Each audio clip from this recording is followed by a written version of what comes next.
I'm Ariana Grande. Hi, I'm Cynthia Erivo. And you're listening to the Broadway Podcast Network. Visit bpn.fm to discover more.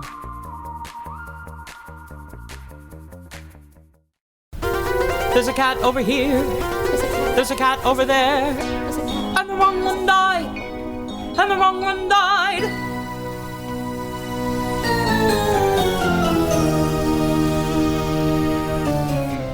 Welcome to The Wrong Cat Died, the podcast breakdown of the catastrophe. I'm your host, Mike Abrams, and today we have two amazing guests. These are two actors who have done all kinds of stuff on TV, movies, and theaters, and a bunch of other things. And I met one of the two of these guests at BroadwayCon this year, and we chatted about a Cats parody video that they did, which I am very excited to dig into. So welcome, Jaime Lyn Beatty and Jon Matteson. Thank you both for joining me. Meow. Meow, meow. I am excited because at BroadwayCon, it was such a wild thing because most people have no idea who I am, but they know that I know Cat. Like, they knew the podcast and Cats. And so we were chatting. All of a sudden you're like, oh, I did a Cats parody. And then you showed me the video. You sent it to me. And it is hilarious. So I want to get to the video, but I want to actually start with, that was sparked by the 2019 movie, right? So that was like when I think sometime before then. But what was your Cats experience prior to that? Like, see it as kids? Were you familiar? Like, how deep into the theater world of Cats are you? Well, so I have no actual date for reference, but I saw it as a child live on Broadway. And all I remember, because of my impressionable mind at the time, I remember the cats crawling on the mezzanine. We were we were not in the orchestra. We were up in the mezzanine. I remember I was like, probably the first row mezz, because I remember a cat crawled by me and I thought that was cool, that there was a show that had a cat crawling around the theater. And then I also remember thinking that there was a spaceship or there was aliens, because a lot of the sounds sound like spaceships landing. I had no idea like what was going on. Yeah, but that was my first introduction to Cats, which was somewhere in the late 90s. Maybe. Okay. Yeah. And this is, I don't want to out your age here, but give me a range. Like, this was I am 35 years old. Was this under 10, teenager? Like, what general age range? It probably would have been under or around 10. Is that how math works? Right? Yeah. Yeah. Sure. That sounds about right. I'm asking because, and I know we briefly spoke about this before we started recording, but I don't think children should see this show. And so I feel like I have a group here that agrees with me. So I want to make sure we tackle that. And Jonathan, you saw it also as a child? Yeah, I saw a touring company in Lawrence, Kansas. And they also crawled through the audience. I think I had an aisle seat. So I think I might have seen Rum Tum Tugger's face right up to mine. And he comes up and goes, I don't know, he's going to grab me. And then I saw, it must have been like 15 or something. And then when I was in high school, my show choir went on a cruise ship, and the cruise ship had a resident Cats cast that did sort of Caribbean. They did like a Cats medley, sort of. It was like a truncated version of the show. And then they did like a talk back with us afterwards. I was like, whoa, so cool. And then, I was. I love that you saw. I was 18. I love that you saw I think it's the Oasis of the Seas. Wow. I've talked to a few people who have done it. It's run for like 15 years on this cruise ship. Wow. And it has now evolved to be a 90-minute no intermission show, because it turns out when people don't pay to see a show on a cruise ship and you sing half of Memory at the end of Act 1, they don't come back for Act 2 thinking it's over.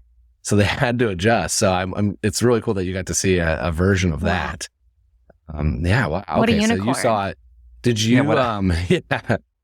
you are a cat. You are in the Cats fandom at an elite level. I have to be. Did you notice a difference from the first and second time you saw it as you were older?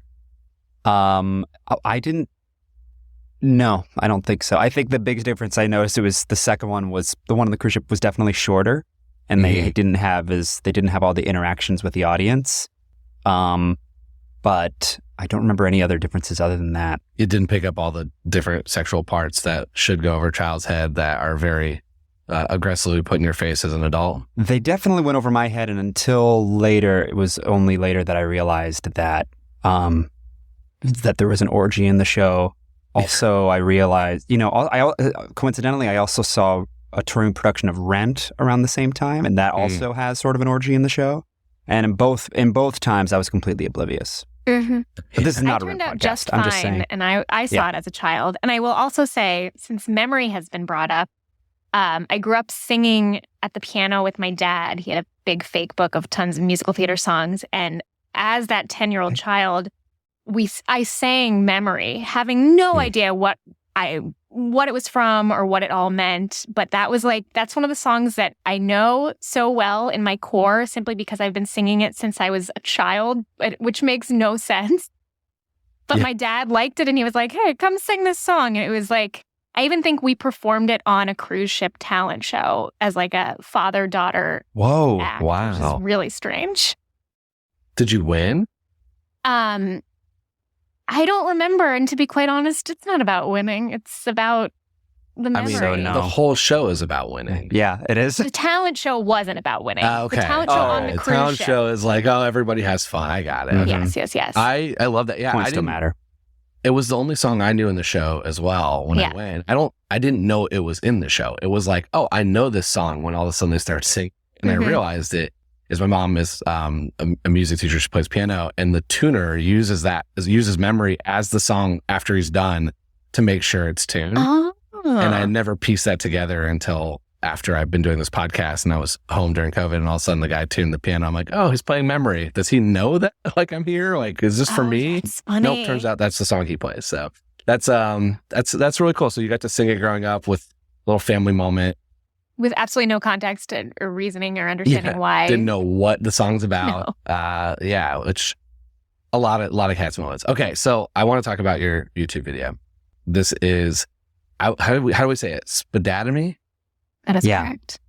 And Like a little it's flash in the pan. Like the Spadattimy. reliable cat. And it is a Macavity parody. So walk me through, I'm assuming the movie sparked it. The trailer for the movie sparked it. Walk me through how you came up with the idea and then decided to shoot this hilarious video. Jamie? Yeah. I think I think we were improvising or something in rehearsal, right? Yeah, it's one of those things where, like, if you think too hard about the rhyme or reason behind it, I feel like Cats, it becomes so complicated. It was born out of a joke. I feel like I think I couldn't remember the name of Macavity. I was like, what's that one cat that they sing about? His name is that's right. Spadattimy or something. Like I literally couldn't remember Macavity's name because their names are all so They're ridiculously complicated. Well, yeah. I really think that was the seed of the idea. Truly came from like a what the fuck is that one cat with the spooky song, and it just became like what would be the complete opposite of a cat that's like Macavity. Yeah, and Don't then I think remember too hard. I remember you were improvising. I think a lot of us laughed because you said Spadattimy, and then I think you were also trying to sing the song, and you were like, "Who's that coming round the corner? Spadattimy!" and then you had the idea to make a parody video out of it. And so at this point, like, where are you? This is pre-COVID, right? Like are you like, were you working on a show together? Like, how did this, like, I love the idea is hilarious. And then the execution was amazing. It's like, I just want to know more about the journey of how you went from this seeded idea, that moment, to what you actually put on YouTube that now has thousands of views. Yeah, I mean, it's totally an inside joke taken too far, which is one of my favorite. Just the commitment to it. I think no one commits quite like Jon Matteson. And we were working on a show together called Black Friday at the time. And I'll preface this with, Cats was in the zeitgeist. Everyone was really excited about the release of the new movie. And Jon, I mean, I want you to kind of have your moment in the sun with this, but like Jon became very obsessed, ironically or very sincerely, with Cats coming out, and yeah, if you want to talk to that, I Jon. thought it'd be fun to do a sort of a Cats countdown where I would for 30 days until the day Cats movie came out, I would make up facts about all of the different cats that became increasingly more and more ridiculous until I eventually was like making up like the shopping cart cat, or like I was making up cats towards like the actual release of the show, which I wasn't invited to the premiere, and I am not hurt. I am over it by now. But I did get a basket in the mail. So Okay. Cats did send me You a wanted basket to be of noticed. prosciutto. Yeah. Mm-hmm. You wanted I to be think- chosen to go to the Haven side. Like I did. It's the parallels here. Yeah. Yeah. What were some of your countdown leading up cats? What do you remember from those? I Can we- have no idea. I'm going to look it up. Can we find can we He link these? He changed his Twitter account. I remember this to Jon Matteson, That's right. and that That's was right. a big deal. Mm-hmm. So That you went was- all in from this trailer to the lead up of it. So Yes. you might be the Yeah. other person. I feel like I also was that version. I ended up with this podcast because of that. Like I did leading up to the movie, I did episodes with each week for a different cat of like Oh my God. what do you need to know about Macavity if you've never seen this play and you're going to go see this crazy movie. And that was the genesis of this show, was also leading up to it. So I wish we would have crossed paths in 2019. We could have like collaborated here, and because I knew nothing. Like you at least have seen the show a couple times. You were a fan. You were committed to the bit. I was watching the 1998 movie on YouTube clips, trying to figure out who was who and whatever I could piece together from the internet. And the fandom internet is all over the place. Intense. There's a lot. There's a lot there. There's a lot of inconsistencies. There's a lot of strong opinions, but inconsistent opinions. And so I ended up with just like, how would I interpret this? I kind of always joke. I'm from Indiana. I was like, if my family in Indiana or my friends who have never seen Cats, because it's, rolled through there a couple times over the years, but I would assume the majority of them who aren't theater people are not going to be like, oh, I know everything. I was like, before you go see the movie, just listen to this 10 episodes and you'll be good to go. That was kind of my goal. And here we are 120 plus episodes later with me talking to cast members from all over the world and fans and people who've done all kinds of crazy stuff related to it. So I also took a joke a little too far. All right. Well, it looks like it seems like you found some of your cats. I'm looking. I'm trying to find my old tweets, but it only go back until 2021. So I think those tweets are gone. Wow. Does I mean, anyone is that- know? I mean, you've talked to so many people. Does anyone really truly know what the show is about? Or do you think everyone just pretends Ooh. to like think they know? Like, I don't know that anyone knows. I don't know that Andrew Lloyd Webber even knew. Does it matter? I think Chrissy Cartwright and Trevor Nunn know, and that's Okay. it. And everyone else has some idea. I've compared it to a lot of things, but the biggest comparison I think is it's a little bit like Harry Potter if you took the plot out. Like we built this world that's kind of weird and crazy and no one knows what to do with it. And there's a lot of like new characters and they all interact in some way. It's a little incestuous in some cases.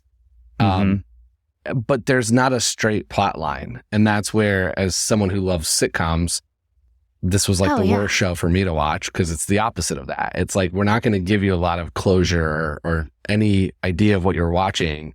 It's really centered around dance. And I'm also And not a dancer, not a drugs. performer, not a singer. Yeah.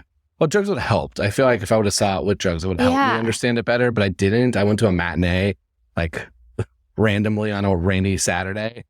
And so I was completely sober, didn't know what I was going into, and had to try to interpret Leona Lewis singing Memory as a, late 20s adult trying to solve the world's problems here. But yeah, it's a weird, like there's a loose plot, like there's a loose arc that you have, but it's a dark plot when you really dig into it. It's like Grisabelle, the main character-ish, left her cult that she was a part of to go do some bad things.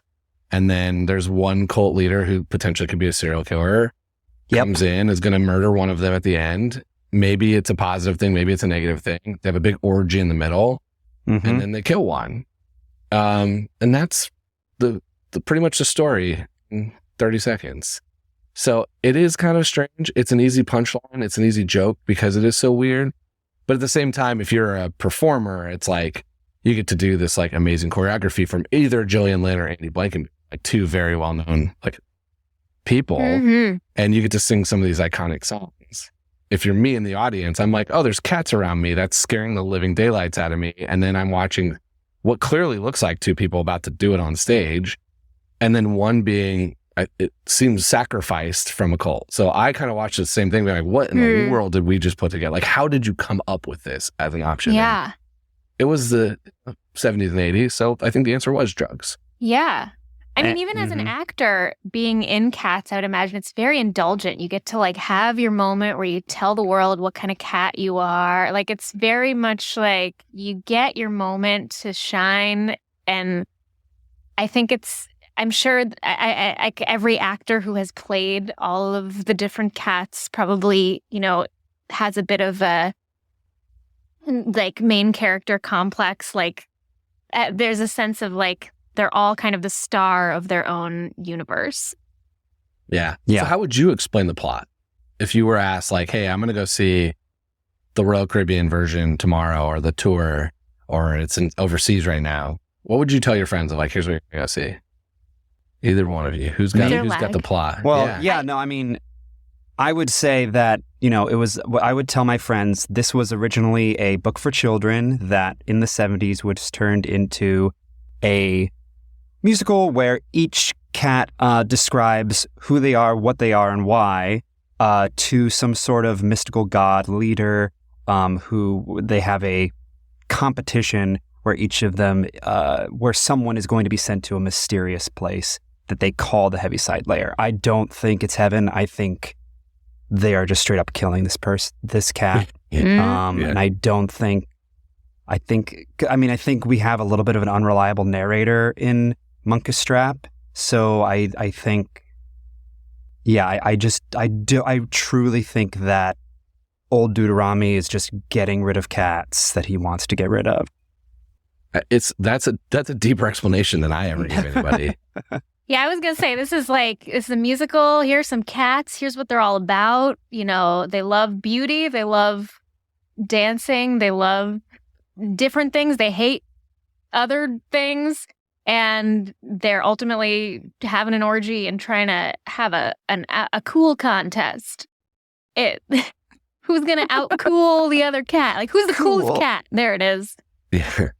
Yeah. I did see Leona Lewis, so I did feel like it was a singing competition. Like, that was my frame of reference because of her as Grisabella, that it felt like chorus liney or, like a X Factor version of what you could be. Or the modern version is it could be like Six, where it's like we're competing for who has it worse and who needs to win because of that.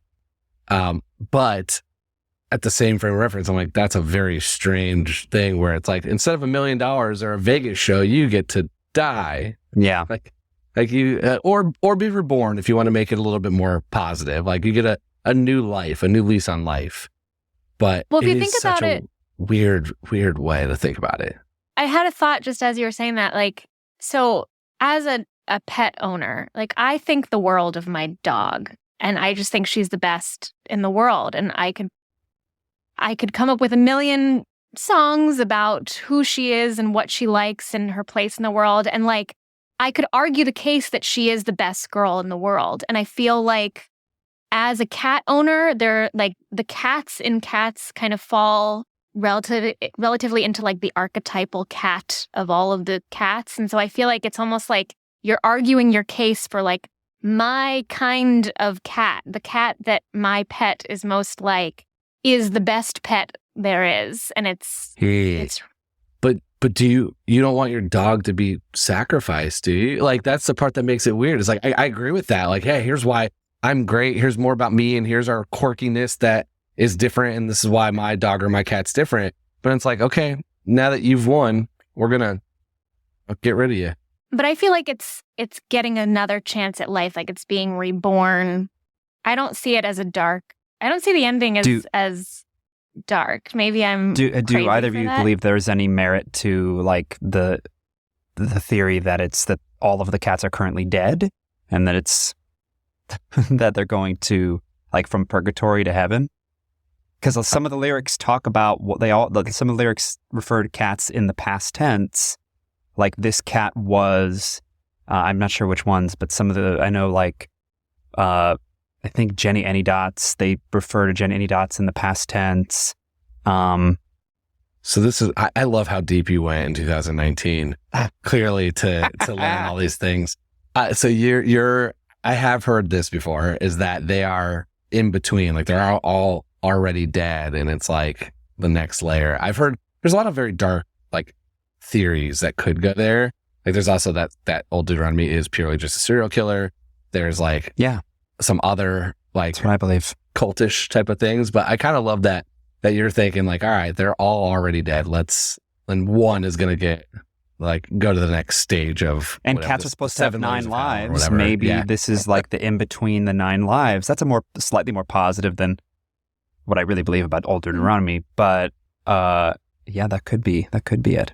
It is interesting. The thing about this is there are really no right or wrong answers. Well, there could be. Like someone could come in and just be like, there's not. But most of it, I don't think was published. I firmly believe that when they made the show, the part that I have dug into most, which is the like, where did Grisabella go when she left? You know, like I don't think they thought that detailed. I don't think they decided to write the like other subscripts of these characters that didn't need to be said. I think they focused on the choreography and like, here's just the loose piece of what you need to do. And I think the fans have taken it 1,000 times further, and that's where there is inconsistencies, but that's where the theories come from. So I'm for all of them. I'm really for all of them just because I think it's hilarious that that they've created all these characters, but they're all cats. They all have the craziest names and nobody knows. And it's like, but this has been running for 42 years. Like it's been running forever. And so much of theater right now, especially, is coming up and down. It's like very quick, and to get something to sustain is almost impossible. And you've got a show about cats where they kill one at the end with an orgy in the middle. That is one of the longest running things ever. Is just hilarious to me. But I want to hear what other theories you have, because Jon, especially you, it sounds like you've dug into some other ones. Like what other plot theories do you have, or thoughts do you have on the different cats of the show? Well, I prepared for this podcast because I wanted to have some answers, but I don't know if am I going out of order by saying which cat I think should die? Should I save that? Let's save that. All right, it's the last question, but I already know you're not going to say Grisabella, so we're already having strong momentum. I think those are my two favorite theories about that it might be that they might be in purgatory or somewhere in between lives. I think that's my favorite positive theory because cats are legendary. They have 9 lives. So that is like a positive leaning theory as opposed to my other one. I also like the idea that some cats might secretly be other cats because cats are supposed to have multiple names. Who's to say that their secret, more dignified name is also like Mungo Jerry and Rumpelteazer, you know what I mean? So do you have any thoughts on who might overlap? Well, there was the one show where Old Deuteronomy was also Macavity, but I don't know. Because there's a couple split tracks essentially where the performers play. So like Buster Jones and Gus, there's Plato and Macavity. There's a couple like that, but I never thought about that from an angle of like they're actually the same cat with a different name. Oh, that's clever. What about Jamie? What was just sitting there with her. No, I want to go back to the idea of Macavity and Old Deuteronomy, like with the kidnapping. Like, how does that work? Is it just that it's an alter ego, or like how does? Yeah, I'm just curious. I don't know. It's also very potentially his son. Like Macavity, Tugger, and Monkish Trap are supposed to be brothers and the children of Old Deuteronomy. So it is a little strange that it's like you're kidnapping your father. I firmly believe that they just wanted some conflict resolution because there was so little plot in the show that it was a way to transition and give a little bit between getting to Mephistophelies' number. But it is a very weird part. And the movie did an even worse job of trying to figure that out. Like the movie made a very strange like whole barge piece that kind of pulled some stuff back to make Macavity even more villainous. But, you know, when you pay that kind of money for Idris Elba, you've got to use him a little bit more. Here's another parody pitch. In the lyrics of Old Deuteronomy, they say many lives in succession. And Old Deuteronomy has 3 kids. So you could do a Succession parody with Old Deuteronomy as Logan Roy. Wow. And his children. That's something for later. I was trying to... You have a Succession shirt on? I'm wearing a Logan Roy shirt right now, so I don't know if you can't even see it, but yes, that is great. There are some lyrics though that give me some challenges. The one that bothers me most is Macavity has broken every human law, and that line alone makes me like, how far does that go? Like, yeah, has he murdered? Has he jaywalked? Has he done tax evasion? You know, like, has he done some of the stuff we don't want to say? Like, there's every human law is a lot of things. So that line really has a lot of potential connotation. And there's a couple other ones in there mixed in. Old Deuteronomy has 99 wives and potentially more, basically. I think something like that. So he's probably the father of all of the kittens. He's the father. He's the baby daddy of all of the cats. Yeah. Kittens. So, and that's why this show is for children. Yeah. Yes. This is why you should bring children to see the show. But see, I really don't think it's, I mean, as a child, as someone who saw cats as a child, I don't think you should hide children from seeing the show because the show is so open-ended. I actually am curious to hear what a child perceives of the show because they might have insight that as adults we are so jaded we're not even seeing. So like, bring it on. There's way sexier stuff out there. It's like a nice, I don't know. I think it's part of life. I think it should be required viewing for humans. I saw the movie quite twice. R-rated. Did you? Okay, so you didn't get invited to the premiere, but you got to at least go. I didn't.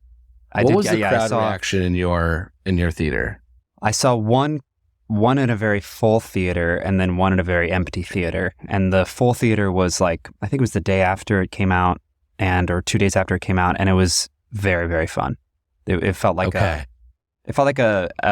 Rocky Horror kind of scenario where everyone was yelling and cheering at certain points.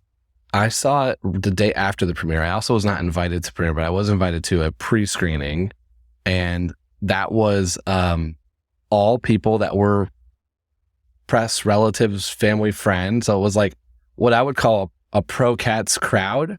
Wow. And a few minutes in, people start hysterically laughing at parts that aren't supposed to be funny. And that was my like, oh, this is going to be interesting. Like, this is going to be an experience. If this crowd is reacting this way, then I can't wait for Friday when it opens. Also, I think I saw one of the ones when it was not finished because like I don't think he actually finished the premiere one. There was like some Judi Dench's hand and a couple other stuff. Oh, yes, with the ring.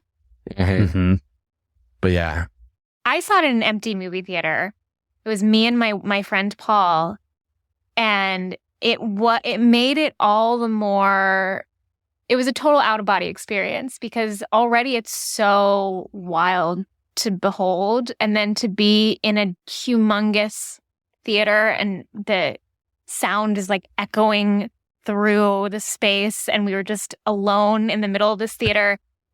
It was truly. I felt like I just left my body, and I was like, questioning my it just felt like I was like, is this made just for me in this moment? And like, it was just thinking about that was chilling. And then to add to that, I realize now that was the last movie I saw before the pandemic. And so that experience to then carry over and that was like my memory of a movie experience was chilling to enter the pandemic and subsequent 2 years.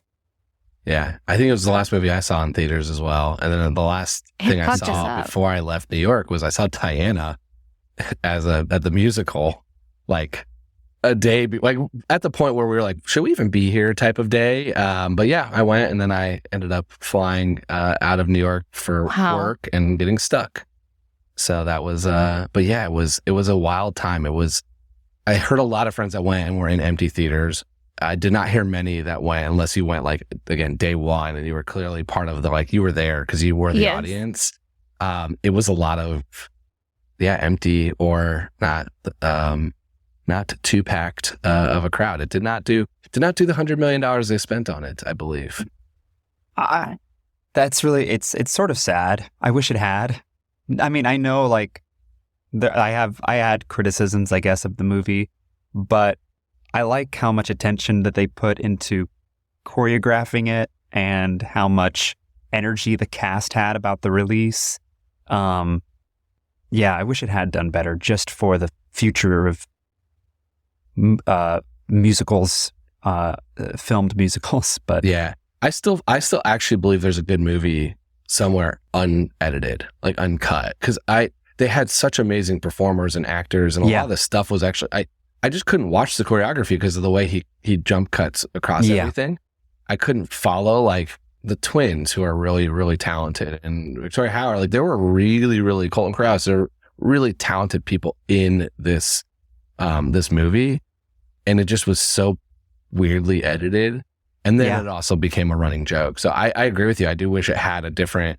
I think there was a different outcome for it, because everyone disassociated themselves with it so quickly after it started to kind of fall that it kind of became the running joke versus it could have been a good movie. And they did some smart things, because there is no narrator, and there's no spoken word on the musical version. And to have a spoken word narrator kind of guiding you through Victoria's lens, I actually think is a fairly smart way to tell it as a movie, to like bring people through the journey of like, what is this kind of weird musical? So I thought they actually added the story you needed, but it just was not well put together. Yeah.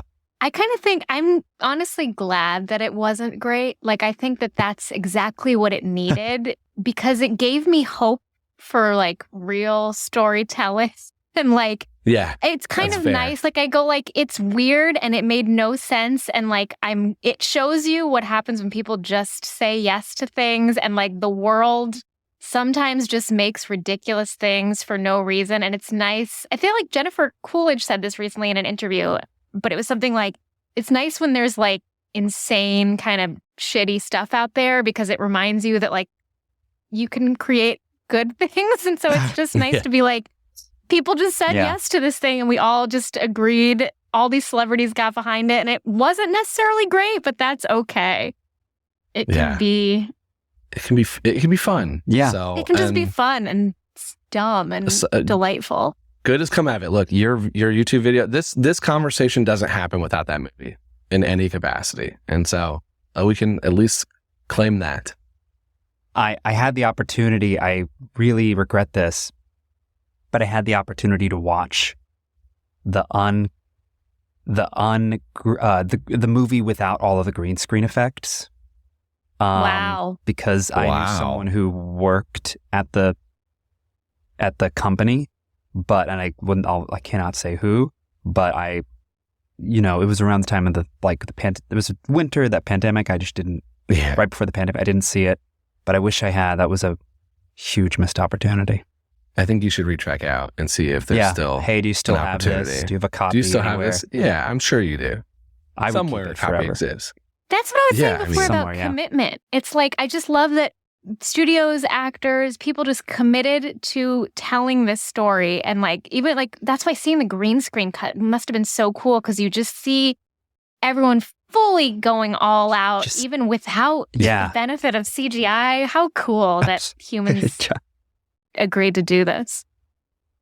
Yeah. It is every time I saw the tour this year I did a video with them and went and saw them and I met all of them before, not in costume. Like, I met a bunch of them. We did interviews or chatting, and it's like, oh yeah, by the way, you're about to go put on your guitar and put up all this makeup and you're about to crawl over the floor, and that's like theater, it's like, it's just, they're performers and they're really talented actors. And it was such a bizarre piece, because like, especially as I've met more, I'm like, this is the weirdest thing to do. And it's like, it's probably actually not. There's so many other weird shows. There's all kinds of, like, it's art, and it's art in a very unique way. And I think that's what does make it fun and funny. I also love that people are okay with the humor of that. Like, that it's okay to make fun of the fact that the names are ridiculous and the story's ridiculous. And some of this stuff is like, the conversations that they're having on tour on a bus are absurd if you think about it. And so they recognize that, and that makes it fun.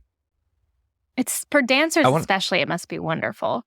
Oh yeah, And character, Well, like a lot I of the would be in that dancers- show. I don't even dance. What a fun character. A lot of the dancers Jeez. saw the '98 movie growing up, and it was like they did it in dance class, and they like watched that in their schools growing up, and I didn't know that existed either until I watched it. I think I was telling this, Jay, but the first time I ever watched the 1998 movie was on a work trip, on a plane, on an iPad. So I could not have looked more out of place. I was like in business casual with a lot of like very clear consultants sitting around you, all of them like hammering away their PowerPoints and stuff. And I had an iPad in front of me sitting on the table tray and had Cats, the 1998 movie, playing, and just like headphones in, bopping around, like, don't mind me. But like everyone is like, I had multiple people looking over my shoulder being like, why is he watching this? Like, is he really watching this? So that was my first 1998 movie interaction, which is, again, very different than the children who saw it in school growing up or in some other capacity. I like to That's imagine that some of wonderful. your like corporate, like your coworkers, like lean over and be like, "Oh, great! I love that version of the film." Like just really huge Closeted Cats fans. Cats fans. Oh yeah, we have a lot of theater people. We have a nice group chat going with Broadway in general happening, where people have thrown out some hot takes and have riled up some people, but we haven't talked too much about Cats recently because it's not really running as much right now, or at least in New York. We're going to take a quick break, and then we'll be back for more of The Wrong Cat Died. I want to talk about some of the other things you're currently working on, and so let's start with Professor Birthday. So, Jamie, tell me a little bit about that project, because I listened to all of them already, and I'm Oh my obsessed. I gosh. think it's amazing and hilarious. Oh, well, that's very kind. There are no cats in it, unfortunately. It is not my idea, and I will give full credit of the character and like the creation of that character to my dear friend Eric Congale, who actually wrote a book. So there's a book that is so brilliant.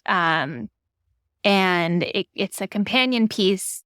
It was actually started before the podcast, but he really created this whole universe and magical world, creating this character of Professor Birthday, who is essentially the mascot of birthdays. And, we think of someone like Santa Claus. Santa Claus works 1, maybe 2 days a year. And meanwhile, birthdays happen every single day. And this woman is working constantly around the clock. She doesn't have time to take a vacation. And because of this, no one knows who she is. So she's truly overworked and underrecognized. And he has built an entire universe based around this place where she works, which is called Birthday University, which is much like another magical place we have heard of. It is where birthdays are created. So yes, Eric created this character, wrote the book, and I was I'm still very honored to get to voice this character.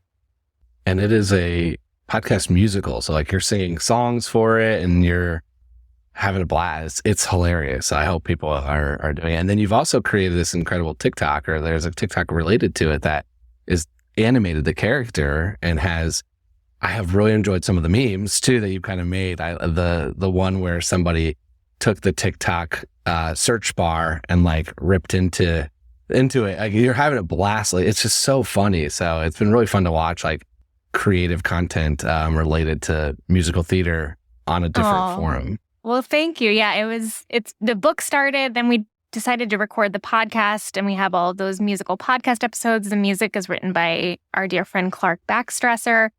And essentially the TikTok was never supposed to be a thing. It was just that we had all of these audio files from the podcast, and we had released the podcast episodes, and because we had an animated version of the character, we were like, what if we essentially animate some clips from the podcast into these little mini TikTok animations? And it has taken on a life of its own on TikTok, and we're all kind of figuring out how TikTok works as we go. So if anyone knows the answer to TikTok, please let us know, because we're figuring it out, and that's been part of the fun of it. Nobody knows. But Yeah, it's been delightful, and we're literally figuring it out as we're sitting here. Eric just texted me because I think we're about to reach 50,000 subscribers, and he's like, "I have an idea for something to do. Like, can we hop on the phone and we'll just improvise stuff that Professor Birthday would say?" So in a few moments, I'll have to run and record something who knows what it'll be, but we're figuring it out on the fly. Who would you compare? I love always comparing shows. Which cat most relates to Professor Birthday? Ooh. I have thought about this a lot today, and I've yet to land on what I think is the right answer, but I have a couple thoughts. My instinct was to say like Grisabella because she wants to be respected, but like Professor Birthday doesn't have a history necessarily of being known or being appreciated. And so I feel like maybe Mr. Mistopheles, just because he's magical and like he's not really a main character. I mean, no one's really a main character. They're all main characters in their own story, but he's got this magic, he's got the charm, and yet the story is still focused on Grisabella and others. And like, you're like, what about this guy? He was fun. He did a lot of magic tricks. So that's my instinct. I don't know. What are your thoughts? I like that. I thought Bombayurina just because the second episode was like, we're going to ignore the first one. And then there's like this, like the episode about princesses versus clowns and all that. It's like a very much a confidence, but in a way of where I'm not the main character. I'm not the center of it, even though they are. And I feel like Bombayurina kind of protects Demeter. And there's like a little bit of like, no, we're going to do this way. Like there's a confidence there. So that was kind of where my head went. But Cats doesn't always tie perfectly to most things. It's just fun to try. It's been fun. That's been one of my favorite things about this podcast. Doesn't tie perfectly to itself either. So yeah, that's part of the fun. I love it. And Jon, you're doing more on YouTube right now, and yes, yeah. And I was a part of a musical that's going to be coming out later this fall, called Nerdy Prudes Must Die. I don't know the exact date, but it'll be coming out sometime later this year, possibly the fall. But I think it's going to be, it's certainly the best time I've ever had on stage, and I think it'll be a really, really wonderful show. Yeah, I had a lot of really talented people in it. I played a nerd who I can't say anything, but things happen, and I'm sorry, I'm trying hard not to reveal any spoilers. Although probably if you know anything about the show, you already know the plot. But it is the music is great, the story is great, the performance is all excellent. One of the guys who was the bully in the show was now Biff on in Back to the Future, the musical on Broadway. Will Branner, he's really, really great. So yeah, I'm very, very excited for the release. Awesome. Yeah, that'll be on Star Kids channel sometime later this year. Amazing. Well, we'll link everything that we can in the notes, so people can find you and all the stuff you're doing and all the cool things. I also had my pick for Professor Birthday's cat. I think would be, I was thinking Monkish Strap. I don't know if everyone is okay with that pick, just because Monkish Strap feels like, and Professor Birthday even, it feels like very congenial and warm, and like explains a lot of things for both the cats and the people watching the show. Yeah. Who's like main character, the leader of the cats, but also not like the top cat. Sort of. I thought maybe the Fritz character is like a Skimble Shank, so I was like keeping everybody on schedule. Yeah. Much so. What cat are you most like, Jon? I want to know. Me? Yeah. Who do you identify with at your core? This is someone's party trick, by the way. You're Spadattimy. Reliable. I mostly identify with Spadattimy. I didn't make the cut in the show. Or Pomplamoose, the anime cat who loves anime. Are these all the 30 days leading up people you've added? Yeah, I think that was one of them. I found some of the other tweets. One was 9 days till Cats movie, and because I did all this countdown. And today's cat is that moment before a thunderstorm in the middle of a field. You can feel that electricity starting to build in the air, and you just stand and listen to the silent sound of nature hiding and waiting for destruction to strike. and the role was taken over by Matthew Broderick in the early 2000s. How did they not invite you to the premiere? The promotion that you did. I mean, I got a basket though with cheese and fruit. Yeah, what was in I it? think salami. It was nothing like cats related. It's Just like a $45 Harry and Yeah, David not even basket, like I think. like some Yeah. catnip or like a jingle bell on No, a stick. No. they did have cat ears at the press one, and that was it. That and, Unbelievable. like one picture to take, and then it was just a normal theater in New York. Like that somebody from the PR team just went to the grocery store and they're like, just buy this guy salami just and mail- Buy fruit this and- guy's in. Yeah. He's Mail him something. shouting and hollering about it. I just send him Mail him something so we get off mail our him back. anything. Yeah, that is almost that's incredible in itself. Like Yeah. the commitment to it. They couldn't. Well, have I got found you out. a I think I T-shirt did or call them out. I think I was like, "Hey, I heard other people were getting promo things. Am I not gonna?" And then I think, Wow. and oh then yeah, they and they regifted you something. How I very think rum they tum had been tugger of sent. you to just think that very. you deserve the gift. it was a very rum tum tugger moment. Although when I got the basket, I felt like a Jenny Any Dots. Mm. But also we didn't talk about the prank that you pulled on me during the show, Jamie. We did not. During the rehearsal, so during rehearsal of Black Friday, I was doing this stupid cats countdown and trying to come up with like what I was going to do the next day, and then I got this weird email, and it was a cease and desist letter. Then it looked extremely official, and I was worried that like I was going to get sued, but For I was to freaking stop out. posting your countdown. yeah. Yeah, it was- and I'm sorry. You were so into it. Jon was so... he was just living and breathing cats, and I just wanted to just scare him a little bit, because I think it was right around the time when you were like, the account's not responding to me. Like, they're sending gift bags out. Like, you were starting to yeah. And I think I just wanted to like bring you back down to earth a little bit and just be like, don't poke the bear, Yeah. or in this case, the I flew too cat. close And it to was the sun. fun to just Yeah. give you a little spook. Yeah. I was like, I'm Um, posting too many, and meow, I'm becoming just Icarus flying. It's- and so too you had close. this fake cease and desist. And you freaked out probably of I was, oh no, I gotta delete my Twitter. I thought, I was like, should I delete the tweets? Should I delete Twitter? And then Jamie said, no, this was me. I'm sorry. I love it too. It's like Universal's coming, and then that's when they shipped you the basket. Actually, after they heard about that, Yes, that was that's right. Yes, that was the indeed. apology. It was a nice basket. It It wasn't was, like yeah. a great basket, but like it was like a nice basket. Yeah, we got to be positive, so otherwise they'll never send us anything ever again. So it was great. Yeah, send more, please. Yeah, I would use some. I would take more cheese and salami and, Yeah. and pears. Let's do some rapid fire before we get to the final question. So, Okay. if you were in Cats, who Mhm. would you want to play? Which cat would you want to be? I know this one. For me, Rumple Teaser. Pull teaser. I love it.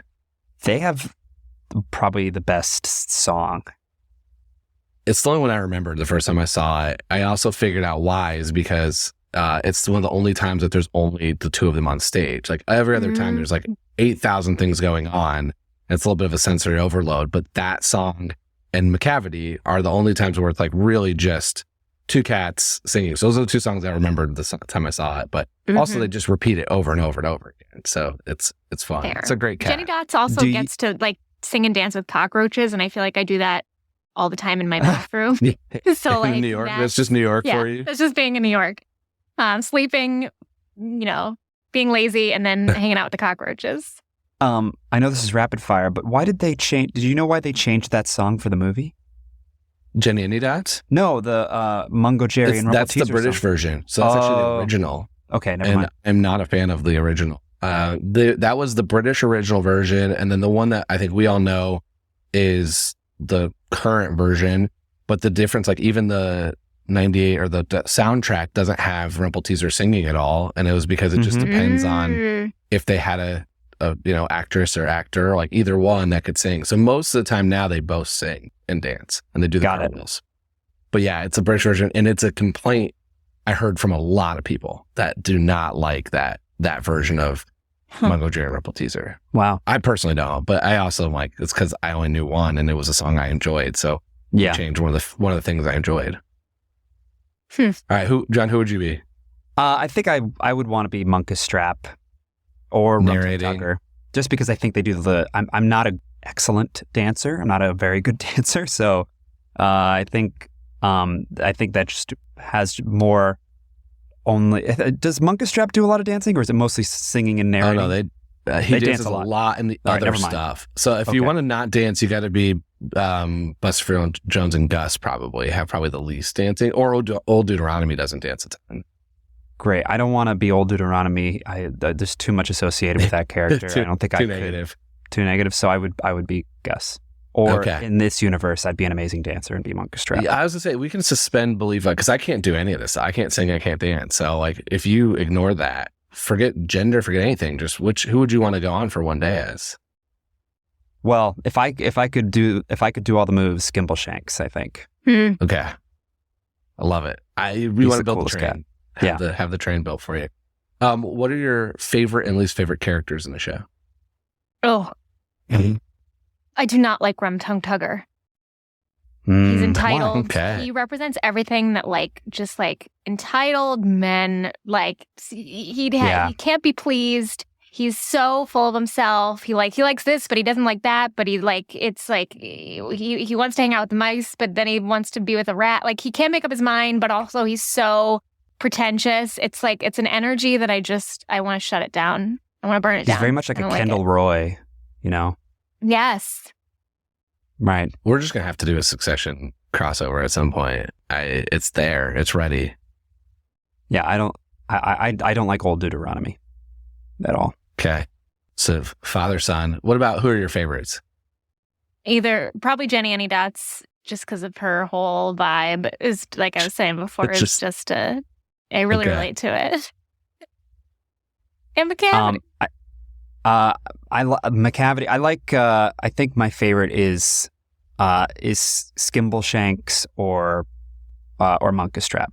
Skimbleshanks seems like. I mean, I'm glad he gets his own song because he feels like he's just really making sure everybody gets to where they need to go across. Yeah. Across all of London and He's the British Isles. Yeah, he's got an important job, especially as New Yorkers who ride the MTA. Like, we need a Skimble in our lives, and we don't have one. Because that schedule. What's your favorite song from the show? Oh, I think As a kid, it was Mr. Mistopheles, I think, and That's a good one. that was sort of the most magical one, and I think it was like very like showmany, and I felt like that was the one I learned first on the soundtrack. That was probably the one I was most emotionally tied to. Most emotionally for me, I was tied to memory, just because as a young child singing about my youth was, which makes no sense. And as a 10-year-old, I was like, I was young then. Like, it makes no sense. That was the one I was tied to emotionally. But as I've grown older, obviously Macavity is my favorite. It's so slinky and sexy, dare I say. Yeah, that has become. It was Mungo Jerry Rumpelteazer for a while, and now it's Macavity. And I'm still trying to convince somebody I know to do an EDM version of Skimbleshanks. I feel like there's a dance version of Skimbleshank that exists. Absolutely. I want that to come one day. All right, let's get to the $1 million question. I'm already excited because I know at least one of you is not going to pick Grizabella, but that's been my thesis. That's how this podcast started, and I have argued at length for many various reasons of why I don't think Grizabella is the right Jellicle choice. So I'd like to hear, are you going to pick Grizabella? And if not, who are you going to pick and why? Who wants to go first? I'll just say I think the Heaviside layer is a lie, and I think Old Deuteronomy should die, and someone else should pick up the mantle. I think maybe. I agree.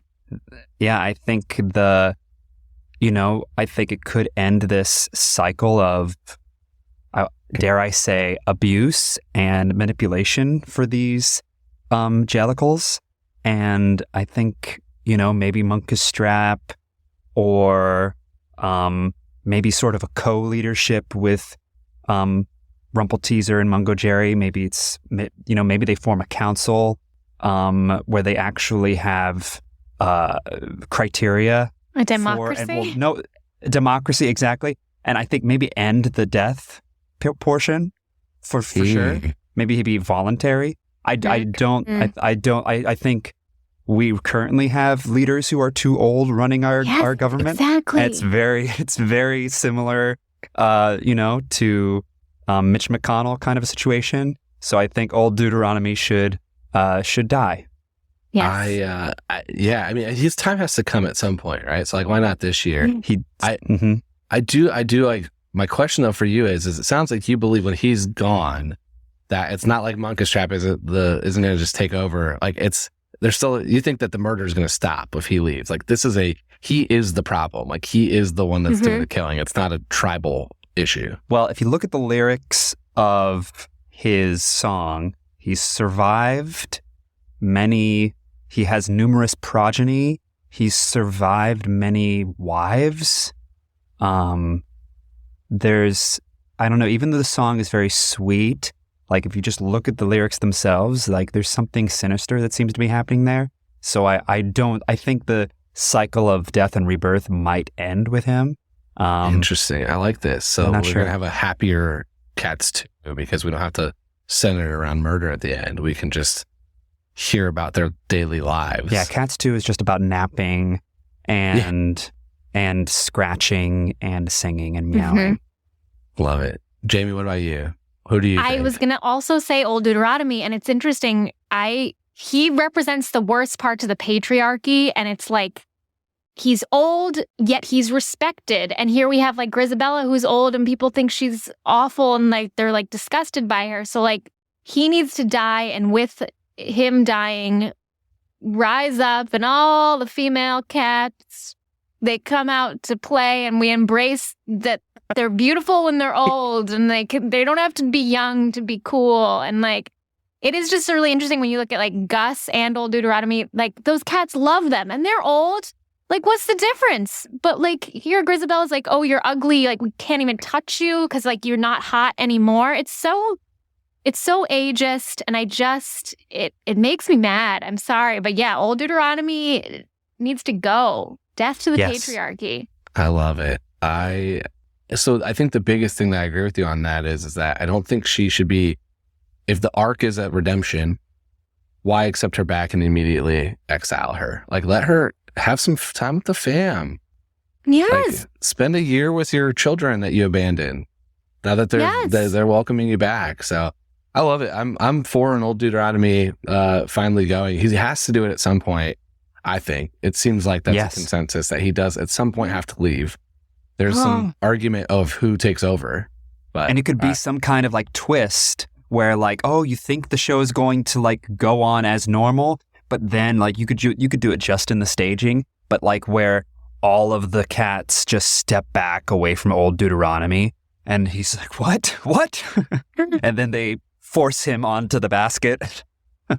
Yeah. I mean, he goes up with her, right? Like he starts to go with her. So I think he could shove her back down and just go himself. Like he could self-sacrifice.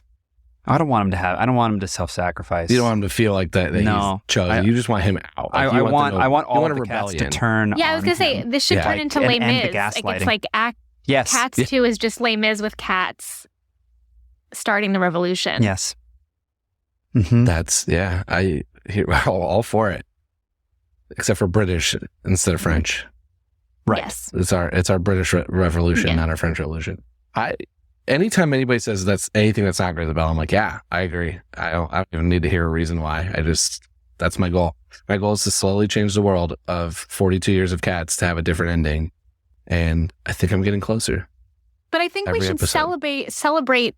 We should celebrate Grisabella being old and beautiful as at the same time. Those things can both exist. My argument is not that Grisabella is a bad character or that she shouldn't sing or that she shouldn't be welcome back. It's that I don't think she should be the Jellicle choice. And so I'm with you. We can have I want her to have her moment. You can tell the same story and just murder a different cat. Mm-hmm. Yes, I agree. She is still the glamour cat. Yeah. And that's right. She deserves her redemption. You could have a transformation moment at the end, like after you kill Old Deuteronomy, where she sort of like spins and she's still the same cat, but instead of like looking ragged, she looks like clean and has like a little cat ribbon, and but she's still the old cat, but she's beautiful and everyone loves her. Oh, I love it. yeah. Like a Costume change, yeah. like a little Frozen moment where she quick, spins yeah. and then Yes. she spins and she's a new cat. She sheds all her old fur and everyone lifts her up, and then you hear Old Deuteronomy screaming from the rafters. We're ready. Why has nobody hired us? I don't know. That's what I want to know. I'm available. Yeah. They have your address at least. They know how to reach you. So Careful. this is no, I meant that in a good way. Like, they know how to get in touch with you. They've got my email. I moved, so you moved, they have to ask. You have to get a different basket. Will come to new basket. your old place. This has been so much fun. How can people stay in touch with you on social media and keep up with everything you're doing? I'm just my name on Twitter at Jon Matteson. I probably will not ever post another Cats Countdown unless they do a sequel. So don't follow me for that. But then on YouTube to see some funny, silly things at Jon Matteson. JONMATTESON, the Scottish spelling. Awesome. I'm Jaime Lyn Beatty, JL Beatty on Instagram, and I think that's also TikTok, but I'm also Professor Birthday on TikTok, so that's its own journey. Its own thing. We will link everything. We'll link the YouTube video that you put together so people can watch we should watch you jumping around in trash cans rebirth and on YouTube with the reliable cat. Get Spadattimy out back into the world. This has been so much fun. Thank you both for coming on and having a blast talking about all kinds of crazy cats. And did you ever think that this would be part of your life? Because I never did. No. Yeah. And here we are. This was so fun, though. So thank you for coming, and thanks everyone else for listening to this episode of The Wrong Cat Died, the podcast breakdown of the catastrophe. To follow along, you can subscribe on Apple Podcasts, Spotify, or anywhere else you listen to podcasts. Follow us on Twitter, Instagram, TikTok, and Threads at The Wrong Cat Died, or check out our website, thewrongcatdied.com.